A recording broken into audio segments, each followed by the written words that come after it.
Welcome guys to lesson 8.5 and lesson 8.6. So because I'm combining two lessons, this may be a bit of a longer video. However, both of these lessons go really well together. And it makes sense to do them both together.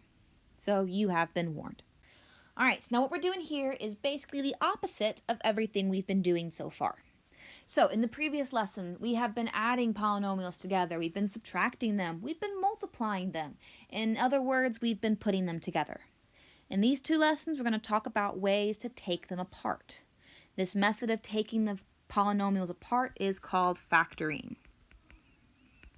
Alright, and there are three methods of factoring. I'll go through them one by one, but so that you're aware, they don't all have nice names. That being said, let's get started with our first method of using the distributive property. Now, when you're using the distributive property, you're essentially looking for the GCF. The GCF. Okay, you are looking for the common term in both factors, or in both terms. What this is going to look like is when we were doing things beforehand, let's say we had 3 times x plus 4. Well, the distributive property said that once we distribute, we have 3x plus 12. Okay, which means that 3 is my GCF of the expression because I have a 3 in 3x, and there's a 3 in 12 because 3 times 4 is 12. Now, if I can put the 3 in, I can take the 3 out.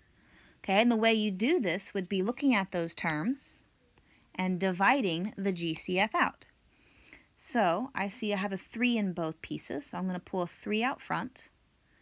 All right, 3x divided by 3 is x, and then 12 divided by 3 is 4, just like that. And let's go down to our first example. I'm looking at these two terms, and I can see they both have a y. Okay, so I'm going to pull a y out. That's part of my GCF. I'm going to put it in front of my parentheses. Next, I'm going to get my numbers. Now, if you don't know the biggest GCF, you can always pick a smaller number that you know is in both, and then pull out again a second round. So I'll do that this round, and then my second round, I'll go straight to the biggest GCF. So right here, I know there's both a 3, so I'm going to pull a 3 out. So here we go. 27 divided by 3 is 9. Y squared divided by y is y, plus 18 divided by 3 is 6. Y divided by 3 is 1, so I'm just going to leave that alone. Now, as I'm looking at this, I do see that I have another 3 left in there. I didn't pull out my biggest. So I'm going to scratch this, or erase it, and instead, I'm a 9. So I have 9y up front. Now let's do it again. 27 divided by 9 is 3. Y squared divided by y is a y. Plus 18 divided by 9 is 2. Y divided by y is 1, so there's nothing left, and that's my answer. Let's go on to the next one. Now, in this one, we have different signs. Okay, so there's actually 2 ways we can do this, and I will show you both ways. First way I'm going to do it is in blue, and let's get started. So I'm looking at all 3 of my terms, and the question is, what do all 3 of them have in common? Okay, well, right away, I know that all 3 of them have a 2. So I'm going to put a 2 up front over here. Okay, the next, I notice that all 3 of them have at least one A. So I'm going to pull an A out. And the same logic applies. All 3 terms have at least one B. So I'm going to pull a B out. Okay, so this is my GCF. It's going up front. Now let's divide. Negative 4 divided by 2 is a negative 2. A squared divided by A is A. B divided by B is 1, so I just leave it there. Okay, then I have negative 8 divided by 2 is a negative 4. A divided by A is 1, so leave it there. B squared divided by B is B. Last but not least, 2 divided by 2 is 1, plus 1. Now, I do need to have the number 1 here, because at the very least it's a placeholder. A divided by A is still 1, so I can just leave that there. It's a 1. And then B divided by B is still 1. There's my answer. Okay, that is a perfectly valid simplified form. Now, the other way to do this is, let's say I didn't want my first term to be negative. Okay? If ever you want to change the signs within your polynomial, you can always pull out a negative. So this time, I'm going to do the exact same thing, only I'm going to pull out a negative 2ab. Now watch how it affects the signs for the rest of the polynomial. Same thing, negative 4 divided by negative 2 is a 2. A squared divided by a is a. B divided by b is 1. Okay, next term. Negative 8 divided by negative 2 is a positive 4. A divided by a is 1. B squared divided by b is b. Last but not least, 2 divided by negative 2 is a negative 1. A divided by a is 1. B divided by b is also 1. And there we have it. Okay? Both of these are equally valid ways to simplify and factor this polynomial. All right, that's the first way to factor, by GCF, pulling out the common term. The next way to factor is by grouping, which is very similar to factoring by the GCF. However, when we're factoring by grouping, there are conditions. These are listed out right here along with the math general way to write this. If you want to write down this bit, you can. It's there for you to write or ignore. But I am going to explain the terms and conditions before we get started. Now, the first condition is that there has to be 4 or more terms. You can't do grouping if you have anything less than 4 terms. Next, the terms have to have common factors that can be grouped together. That'll make more sense in the next slide. And then finally, what's left behind after you take out the GCF has to be identical. Let's practice. Here we go. Now first, I have to make sure that my equation matches my criteria.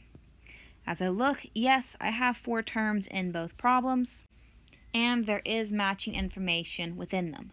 There's a 4 and an 8, that matches, 3 and 6, that matches. They're very similar to each other. So we can continue. When you're grouping, you're almost going to cut it in half. You're going to cut the equation in half down the middle. Then you're going to take the GCF out of both pieces. So the GCF of this first piece would be a 4. Okay, a 4 can go into both 4 and 8. And then both of these pieces have an R. Okay, so let's go ahead and fill out our parentheses. 4 divided by 4 is a 1. There is no Q, so that just comes straight down. And then R divided by R is 1. 8 divided by 4 is 2. R divided by R is 1. That can stay by itself. Okay, so that's the first round. Then you're going to pull the GCF out of the second half. Okay, now both of these have a 3. There's a 3 and 3, and there's a 3 and 6. So I'm going to pull a 3 out, and that's about it. Which means I'm left with a Q plus 2. Now remember, on the last slide, I said that once you pull the GCF out, what's left behind in the parentheses has to be identical. So I have a positive Q plus 2, and then Q plus 2. This works. All right. So now, since I have 2 GCFs, I'm going to pull those GCFs out front and do 4R plus 3. I'm going to group them together at the front, hence the term grouping. And then next, I'm going to group my 2 parentheses in the back, Q plus 2.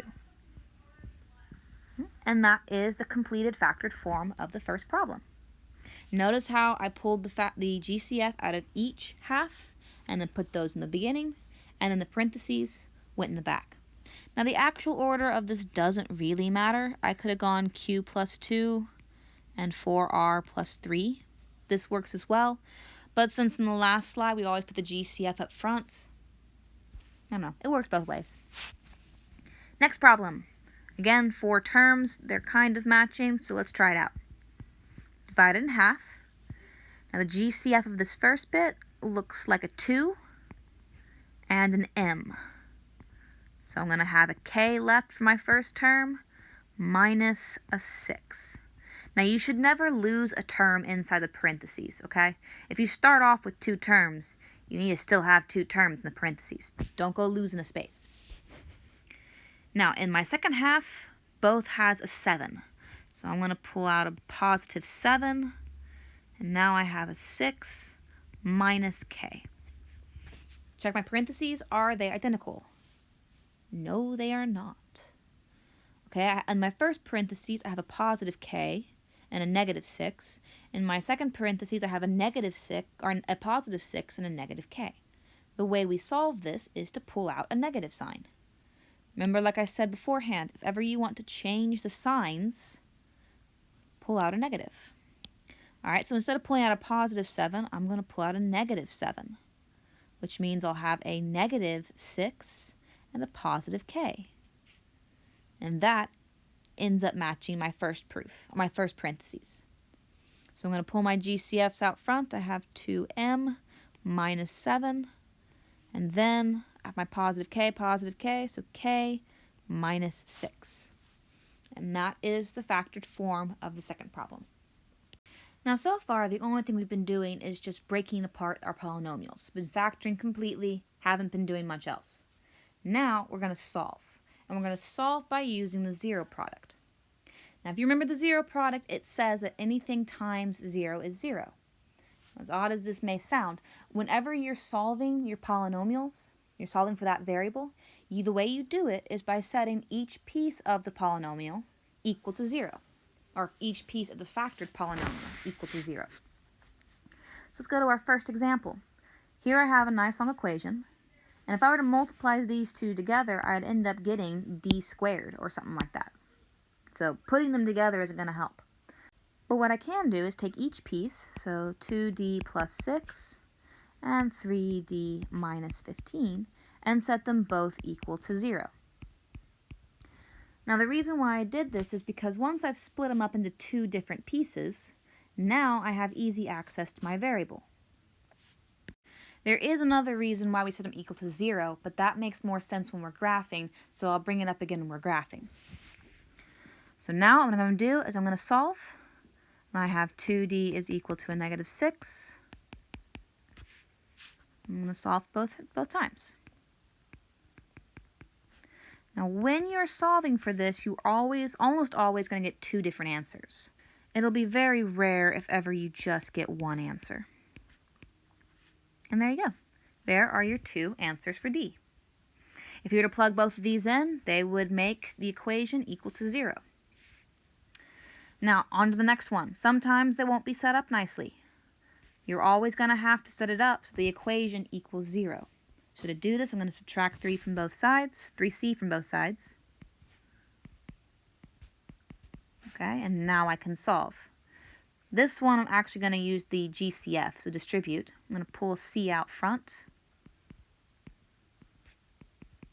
And I'm going to have, I still have my two pieces. I'm going to set those two pieces equal to 0. So I have c is equal to 0, and I have c minus 3 is equal to 0, which means that c is equal to 0 and 3. And that's how you solve.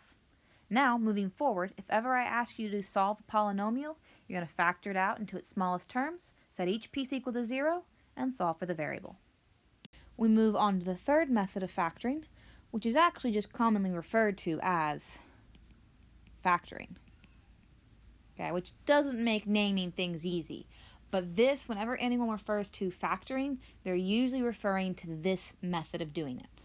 Now, in the first section of this video, we were factoring polynomials that either had a GCF or they had 4 terms, and therefore we could do it by grouping. What we're going to talk about now is when that isn't the case. Okay, so what happens when you have a trinomial that doesn't have a GCF and can't be factored by grouping? When we were doing this in the last chapter, when we were putting these together, we used the FOIL method. Okay, so you multiplied your x's together and got x squared. Then you multiplied x times 4, and then 3 times x, and then 3 times 4, and then got 12. And as you can see, it all written out here. Now note, what I want you to notice is that the 4 and the 3 get repeated twice. They get repeated in the red term, where they're added together to get 7. And then they're used again at the end, where they're multiplied together to get 12. This is the pattern we're going to be using in factoring. Now the way I'll be saying it is we have ax squared plus bx plus c. Okay, this is what's called standard form. You should already know this, but this is standard form. And whenever you're factoring, you're looking for two numbers that multiply to get C and then add to get B. Okay, this is the pattern that can be used to factor any trinomial that you have. So here again you have it. If you want to write down the official terms, or the official steps, you want two numbers that add together to get B and then multiply together to get C. Okay, and then this is the exact same example as the last slide. The only thing that's changed is my sentences, and this just spells out what I said on the last slide. And then on this slide, for those of you that want the general math type example, I'm going to let you pause this slide if you want it, but there is no new information except for the generalized math equations. Okay. I will say that M and P do pop up occasionally, but other than that, there is no new terms. Now before I get started, I am going to warn you that when it comes to tricks and methods on how to factor, there's several. Okay, off the top of my head, I got 4, which I can tell you in class if you'd like them. The method I'm going to use has no particular name, but if you ever go on the internet or on YouTube and try to look up examples of factoring, just be aware that different people use different tricks. However, the strategy and the logic behind it stays the same. All right, that being said, here we go. Now, when I'm doing these problems, I want two numbers that multiply to C and add to B. So C is this back number, B is the middle number. Now, the way I like to do it is I like to pull C off to the side and make a little chart table of all my factors. So this would be all of these. Now, the more you do these problems, the better and the more familiar you get with the numbers, and you get to the point where you no longer need the chart except for the bigger numbers. But for right now, we're going to use the chart to help you visualize the process. Okay, so we pulled C off to the side. We now have our chart of factors. Now we are looking for two numbers that multiply to C and add to B. Okay, well, B is 11. So I'm looking for two numbers that add to 11. And as I scan, I see that 3 and 8 add to 11. And these are the numbers that are going to go in my parentheses. And that's it. This is my fully factored form. Now, in my next problem, notice how it's not exactly put in standard form, so I am going to rewrite this before we get started and make it in standard form. If ever you have to rewrite a problem, make sure you don't lose your signs. Okay, now I'm going to pull C off to the side.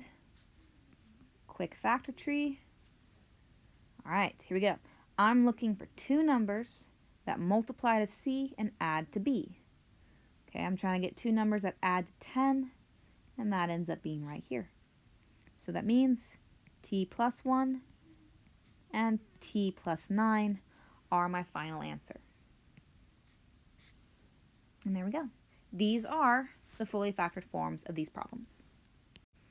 Let's do some more problems. Now, on the last slide, if you noticed, both B and C were positive.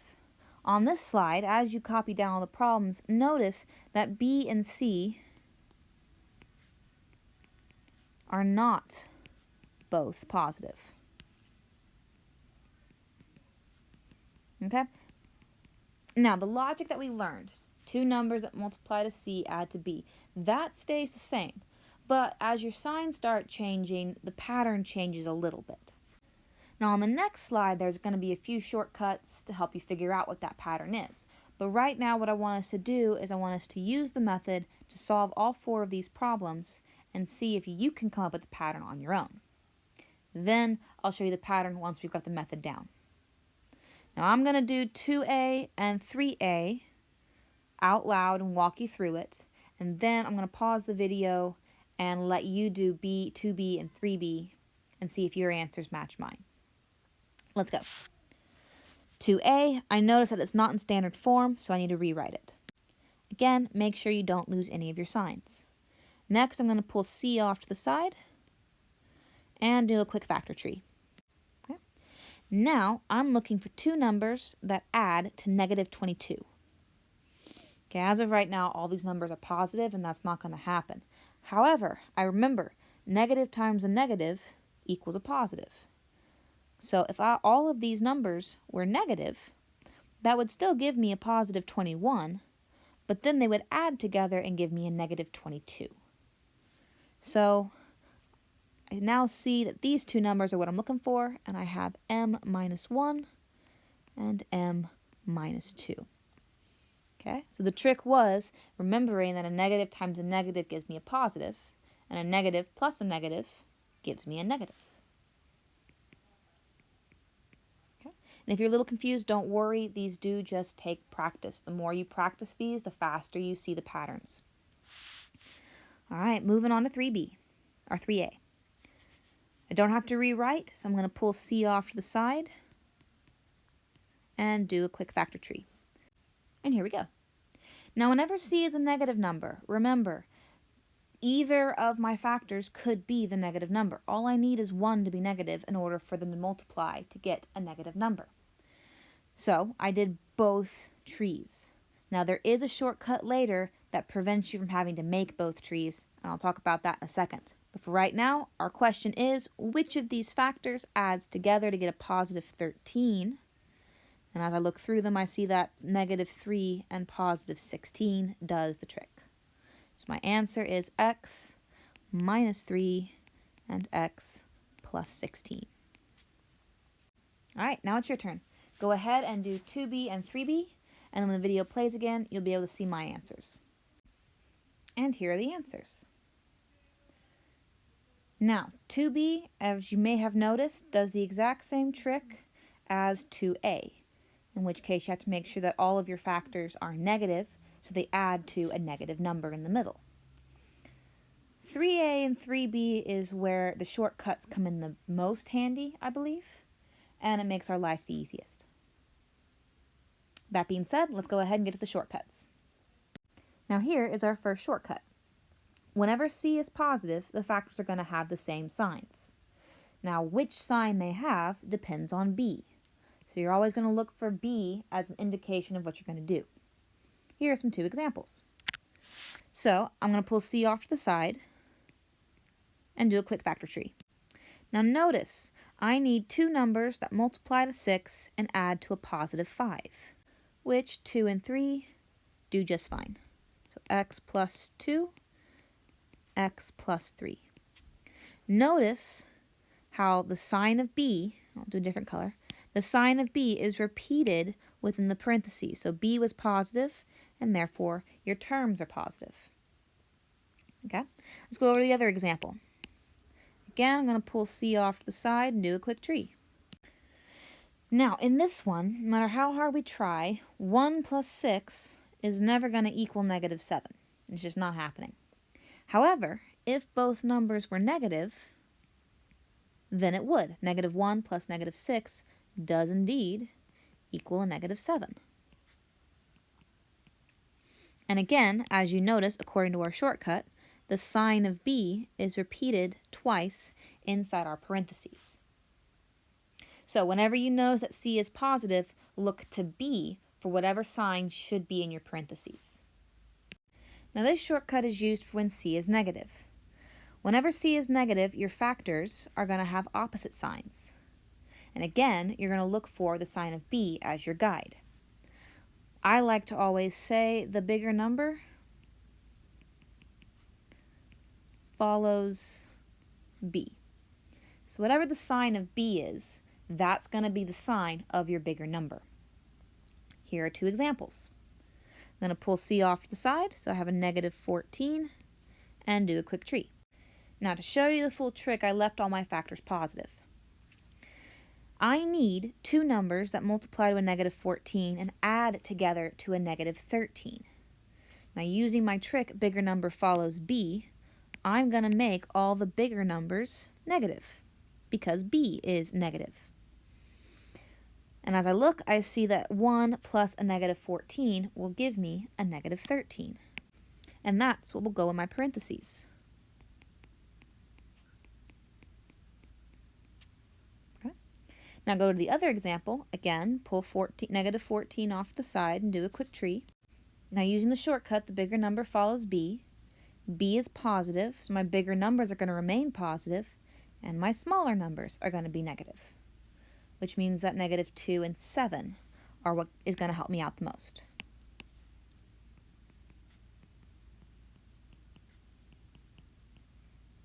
And those are your 2 tricks on how to figure out your factors when C is negative.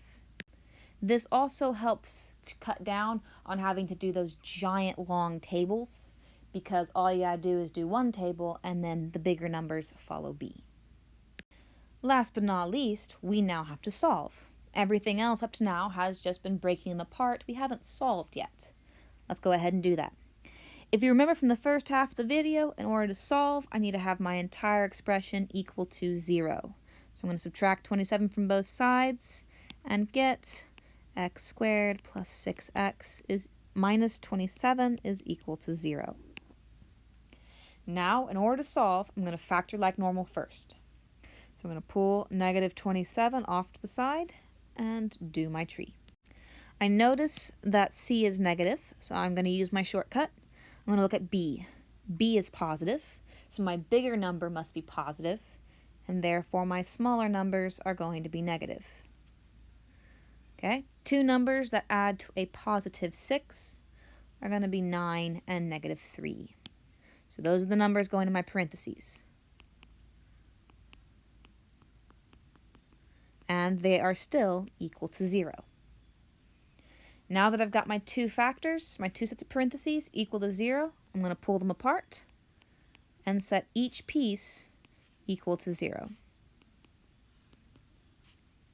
Okay? And now I can solve. And this gives me x is equal to 3 and x is equal to a -9. Again, we have 2 numbers for our answer. And that's it. This is factoring. Please make sure that you star anything that you didn't understand and that you took very good notes. Factoring is a massive concept in math that doesn't go away, so we got to make sure we get this down. If you have any questions, please ask me in class, and I will see you next time.